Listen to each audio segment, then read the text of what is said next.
আর মাত্র এক সপ্তাহ পর ঈদুল আজহা, যাকে ঘিরেই জমে উঠতে শুরু করেছে পশু বেচাকেনার হাট। প্রতিদিন সকাল থেকে বিকেল পর্যন্ত কোরবানির পশু নিয়ে হাটে আসতে থাকেন খামারি ও ব্যবসায়ীরা।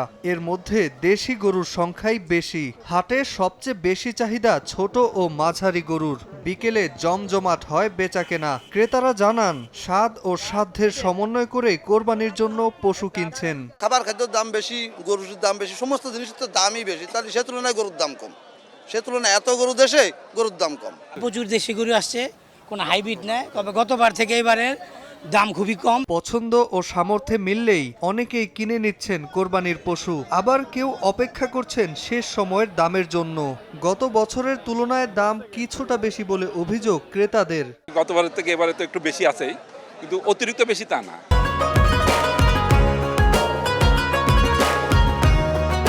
বিক্রেতারা জানান, ঈদের দিন ঘনিয়ে আসার সঙ্গে বেচাকেনা আরও বাড়বে। আজকে দাম পাচ্ছে, ওই বটতলা গেছে, সিটি গেছে, এভাবে দাম পাইনি। আজকে খুব বাজার ভালো। এদিকে চোরাই পথে বিদেশি গরুর আগমন ঠেকাতে সীমান্ত এলাকা সহ হাটগুলোতে নজরদারি বাড়িয়েছে আইন শৃঙ্খলা রক্ষাকারী বাহিনী। নাজমুল হাসান পুলক, সময় সংবাদ।